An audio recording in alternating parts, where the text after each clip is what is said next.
You're tuned in to Track Talk on Sports Radio 810 WHB. America's largest all-sports radio station presents the #1 motorsports show in the Midwest for over a decade. Track Talk, brought to you by McCarthy Auto Group.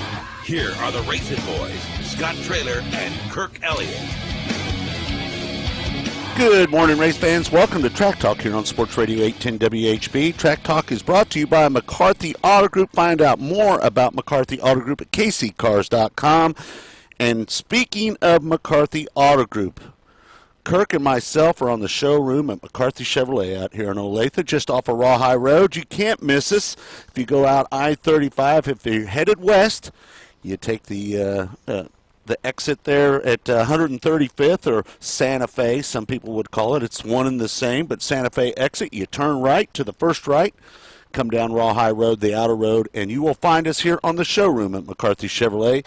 And it's our first time for doing our show live out here on the showroom, Kirk, and we are thrilled and thankful for everything that McCarthy does for us and inviting us out here to do our show this Saturday morning at McCarthy Chevrolet. They've got great deals on cars, folks.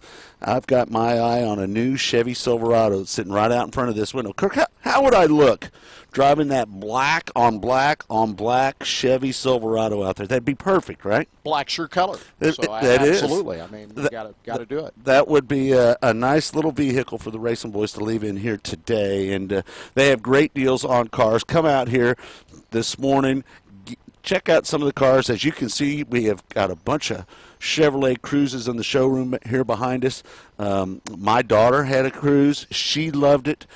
She has since moved up to a different model of Chevrolet, but she loved her Cruze.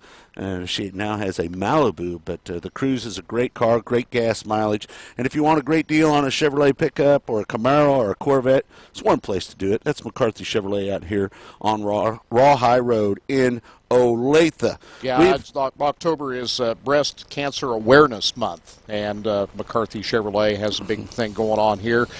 They're donating $10 to every pre-owned vehicle sold in the month of October here at McCarthy Chevrolet, and all of the proceeds going to the American Cancer Society's Hope Lodge in Kansas City. So come out and support Breast Cancer Awareness Month while you're out here checking out all the great new and pre-owned vehicles here at McCarthy Chevrolet. Mm-hmm. Kirk, this might be the day we get you in a new car out here. What do you think? Maybe. You never say never, right? Yeah. Never. Whenever you walk in a showroom, right? McCarthy, it's tempting, Chevrolet. Isn't it? It's awful tempting. Anything can happen, right? That is correct. Well, we've got Rick Peterson from the Topeka Capital Journal who's going to be joining us here in just a little bit. We're going to be talking about the future of Heartland Park Topeka. Right now, the future, well, quite honestly, doesn't look real bright. There's a lot of things going on between the city and the ownership of Heartland Park Topeka, and Rick Peterson, again, from the Topeka Capital Journal, is going to join us. We're going to talk about that. Kirk, just to touch on it a little bit, and then we'll talk about last weekend at Kansas Speedway. But Raymond Irwin, it doesn't look like as willing to continue running Heartland Park Topeka. He's trying to get the city to purchase the racetrack from him. But the voters of Topeka are not really too thrilled about that after spending some of their personal property tax money in a roundabout way. It came back to that on the Star bonds that were spent there. And I believe was that 2006, 7? I can't remember what year that was. What was it when all the Star bonds? 2006, when they made the improvements to the track in preparation for the SCCA runoffs that were eventually held there for a couple of years.